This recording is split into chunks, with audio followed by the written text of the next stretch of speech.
for minor conduct offenses. If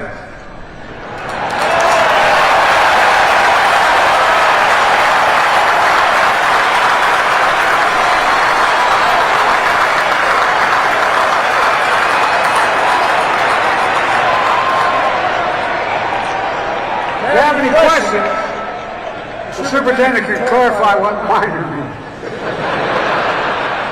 Of course, your time here wasn't all difficult. Class did plenty of celebrating. Every time you beat Navy.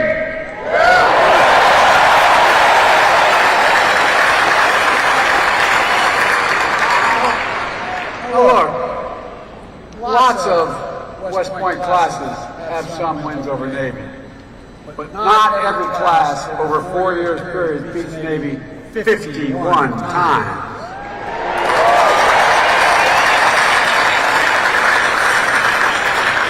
As they say in Delaware, you've done good. A few weeks ago, I was honored to present the Commander-in-Chief Trophy to the Black Knights at the White House. I told them, I don't take sides, but my son Bo was a decorated major in the United States Army, spent a year in Iraq. And he always made it clear who we expected the family to root for in the game in Philadelphia. Parenthetically, I was appointed by the fellow I ran against when I was 29 years old to the Naval Academy. I was one of 10. I wanted to play football. And the day I was supposed to go down to the interview, a classmate of mine who was also one of the 10 appointed to be chosen from. Your name's Steve Dunning, came to pick me up.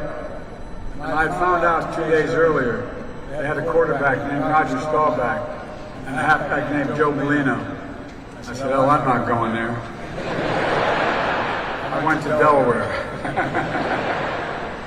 Not a joke. By the way, that same fellow was a wonderful man.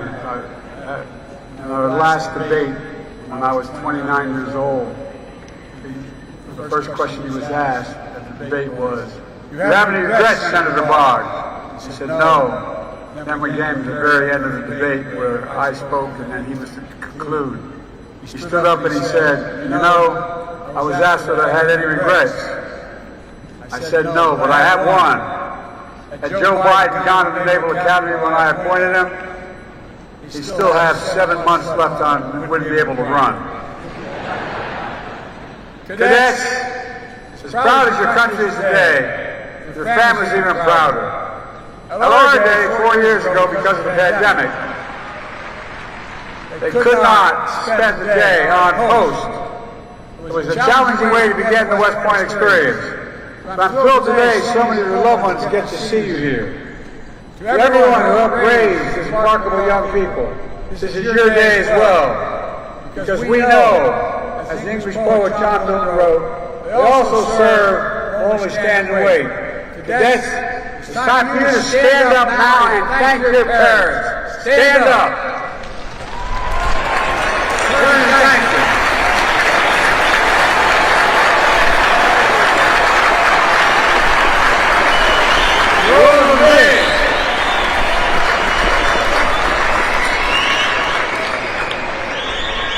The class of 24 is an extraordinary group. You include the Army's all-time home run leader, athletes who swum laps around Manhattan Island, which I can never quite figure out, and the son of a Iraqi interpreter, American forces, one of your class's 2 Rhodes Scholars.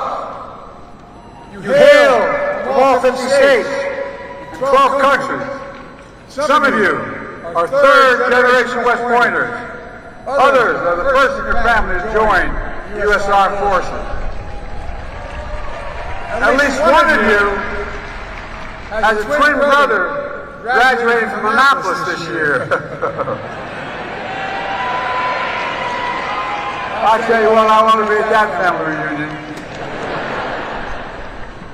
Every time you show up at the Army-Navy game, I don't know how the hell you're going to do it, but at any rate. Look, I wish I could praise every single cadet one by one because you deserve it. You make our entire nation proud, and that's not hyperbole, you do. As your Commander-in-Chief, let me say again, congratulations, you've earned every bit of what you're going to get today.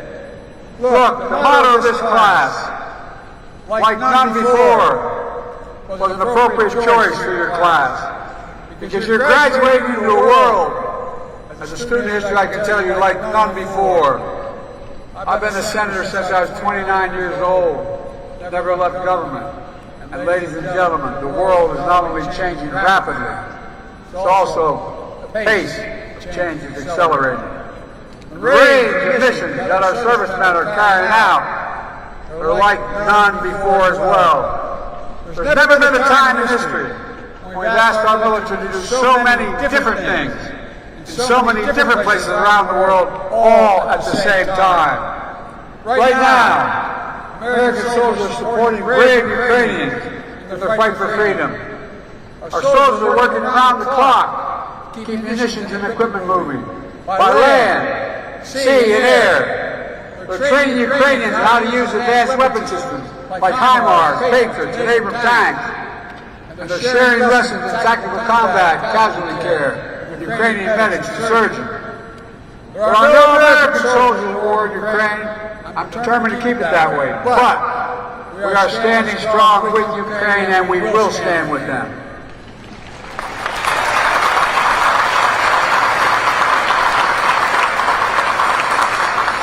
Standing against a man who I've known well for many years, a brutal tyrant. We may not, and we will not walk away. Putin was certain that NATO would fracture. I met with him right after being elected president right after I was sworn in. And we talked about this very issue. The fall, he attacked that fall, he decided to, look, I shouldn't get into this problem. It gets me a little excited. Putin was certain that NATO would fracture. I said to him in Switzerland, if you want the Finlandization of Ukraine, you're going to get the Finlandization, you're going to get the NATOization of Europe. He had a brazen vision which we stepped up and stopped. Instead today, the greatest defense alliance in the history of the world, stronger than ever. Finland and Sweden are our newest members, and they're tough. In the Middle East, while we conduct urgent diplomacy to secure immediate ceasefire that brings hostages home, our Army and Navy have deployed a temporary pier on the Mediterranean in record time to increase life-saving aid to the Palestinians. The U.S. Air Force has conducted food drops, delivering tens of thousands of meals to the people of Gaza. In the face of Iran's recent unprecedented attack on Israel, we brought partners together, including Arab nations, to repel the sustained assault. The man running the operation on the ground, General Eric Kurilla, head of U.S. Central Command, West Point, 88. General Kurilla did a superb job. I was in the Situation Room with our national security team. He was on the screen from the region. He knew the attack was coming, but we weren't sure precisely when it would begin. Then at 6:34 p.m., the general said to me, Mr. President, we just got multiple ballistic missile launches from Iran toward Israel. 6 minutes later, he said there are 30 missiles in the air. 4 minutes after that, he said there's 75 missiles in the air. Then he said over 100 missiles in the air. Under incredible pressure, General Kurilla and the Combined Joint Task Force performed exceptionally from sea, air, and bases nearby. Thanks to the 99% of the missiles and drones of Iran never reached their targets because of the quality of our forces. We swiftly ended.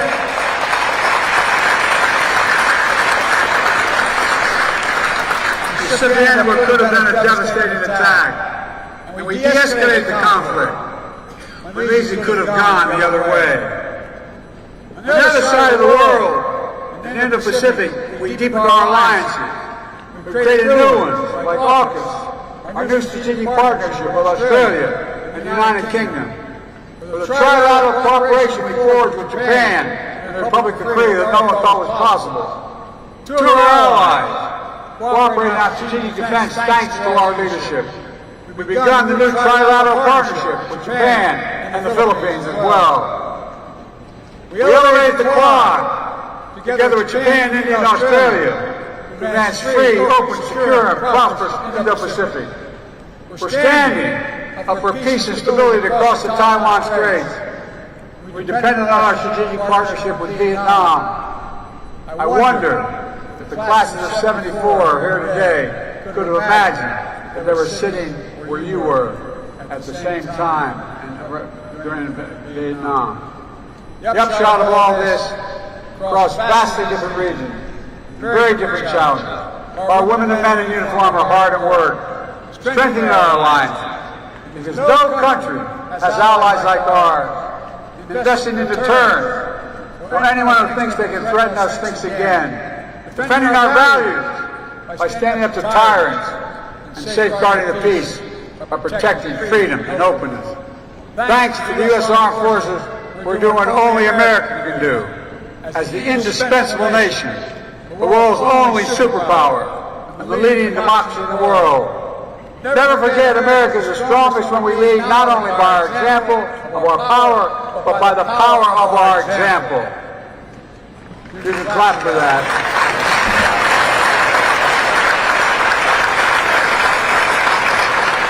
I want to mention one additional way we've made progress.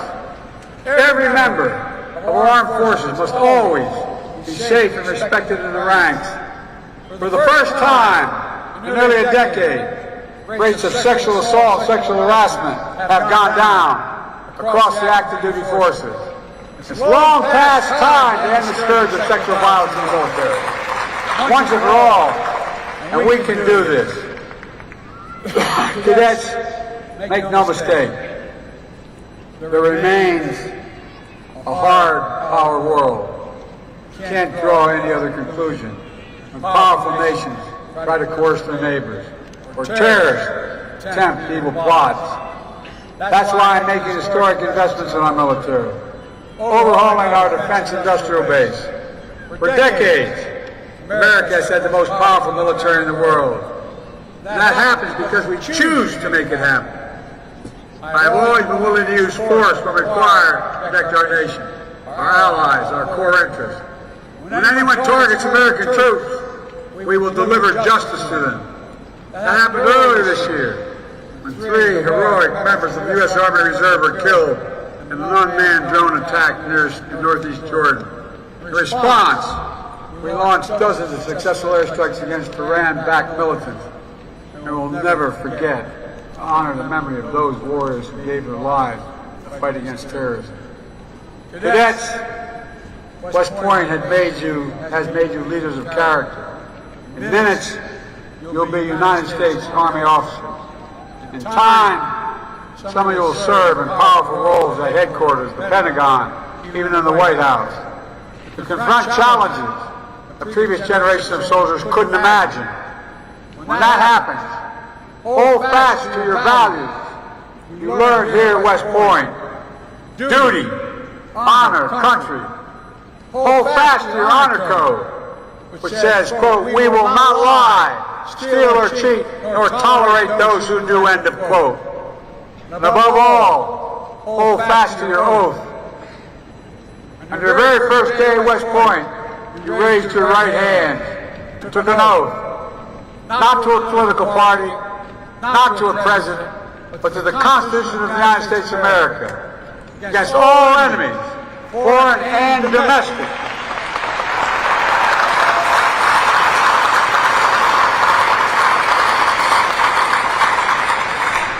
Members of the long gray line have given their lives for that Constitution. They have fought to defend the freedoms that it protects, the right to vote, the right to worship, the right to raise your voice of protest.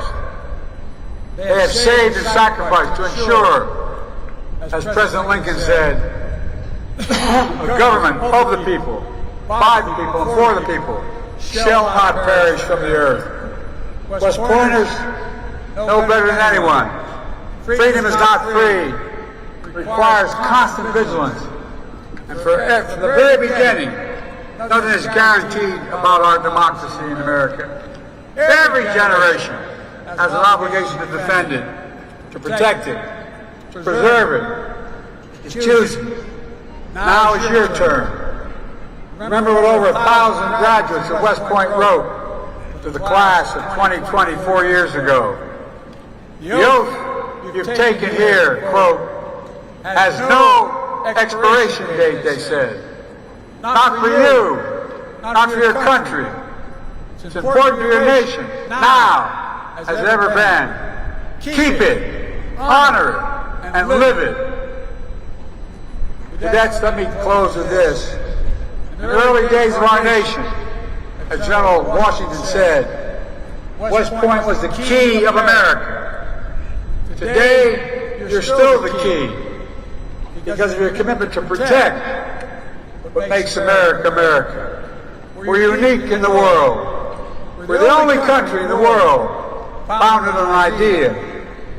Other countries are founded based on geography, ethnicity, religion, or other attributes. We're the only one founded on an idea, not figuratively, literally. The idea is we're all created equal, deserve to be treated equally throughout our lives. But ideas need defenders to make them real. That's what you, the class of 2024, are all about. Defenders of freedom, champions of liberty, guardians, and I mean this, guardians of American democracy. Just as this historic institution helped make America free over 2 centuries ago, and just as generations of West Point graduates have kept us free through every challenge and danger, you must keep us free at this time, like none before. I know you can, I know you will, but we are the United States of America, and there's nothing beyond our capacity when we do it together. May God bless you all, and may God protect our troops. Congratulations, class of 2024.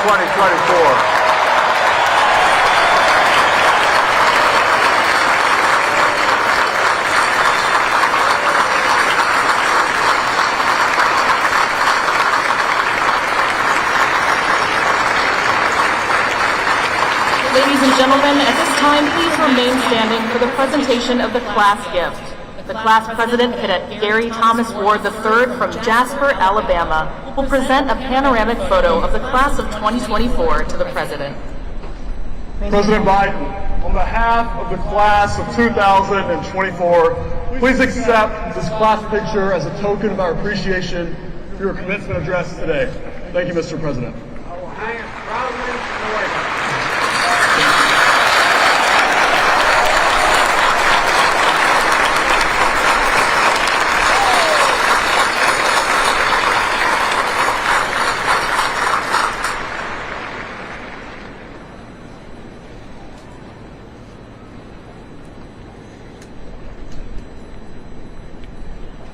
Ladies and gentlemen, at this time, please remain standing for the singing of the corps. A cherished West Point song, it is second in importance only to the alma mater. The corps was first sung at the graduation ceremony in 1911. Class, attention! Attention!